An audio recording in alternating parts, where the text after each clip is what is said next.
Hi everybody, this is Jay Goodison from Encodian. So we're going to continue our series on our utility actions, and today we're looking at how we can trim text. So I've got a really simple flow set up here, and on the trigger I'm going to ask for some text, and also I'm going to ask for some characters. Now the reason for this, if I pull up our trim text action, is that we can pass the text value in to be trimmed, right? So this is typically where we have a text value, or also referred to as a string, and we want to remove leading and trailing white space from that text. So let's say we've got this space here, Encodian, and you can see, and I'll press spacebar, there's lots of white space at the start and the end of that value. And trimming, effectively what it will do is take away this value here, okay? Now, what we want to be able to do, or what we have the option to do, is also provide some additional characters to say, here's some text, but also here's some additional characters that I would also like you to trim from the text value. So let's just, as we've got the action up here, we can see here, we've got the text we can pass in. We've got trim position, where we can say, I want you to trim the start of the text value, or from the start of the text value.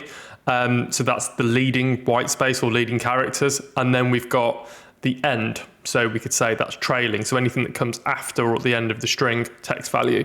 We're going to do both for our examples. We're going to say trim start and end. And the text, rather than hard coding it, what we're going to do is we're going to say, let's just pass the value that's coming from the trigger action itself, which should be text. There we go. And the additional characters that I would like to specify, if you don't provide any additional characters, it's just going to remove white space. If that's what you require, not a problem. But for this example, we're going to put some extra characters in as well. So again, we'll pick those up from the trigger action. Now, just for this purpose of the demo, we're not going to go into anything particularly complicated. I'm just going to send an email to show you effectively the trimmed value. So let's do that.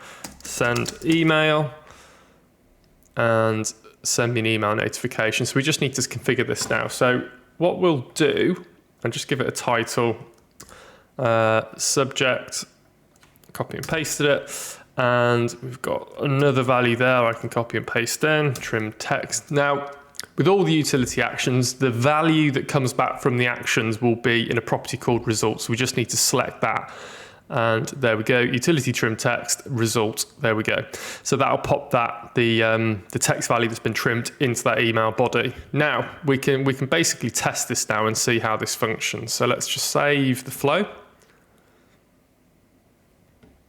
And I will also, whilst we're chatting, I've got a pre-canned string for us to test as an example. So let's test manually.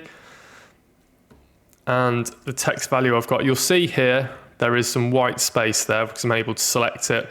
I've got some characters.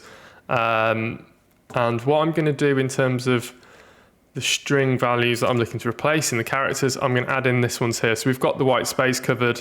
We've got an exclamation mark and an asterisk. So what should happen is all of the data around the characters essentially gets turned into a string array, including the white space. So we should see those removed from this particular string.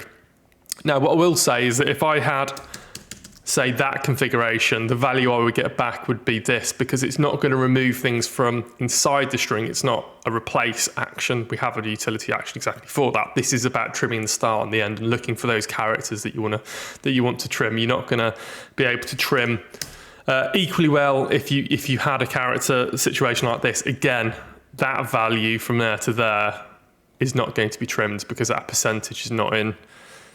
It kind of prevents the trimming action from getting past it, if you would.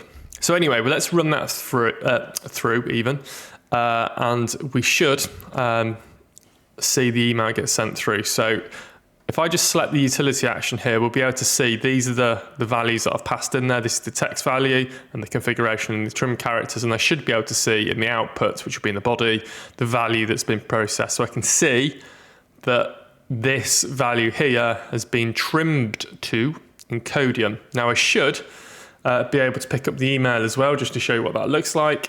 So bear with me a moment. And here we go. So there is the email as well. So appreciate this is a really simple example, but hopefully gives you all you need to know about how to use the trim text action. As ever, if you've got any questions or queries about how this action works or any issues with your flows whilst building, please reach out to us at support@encodian.com. And don't forget to check out the documentation at support.encodian.com.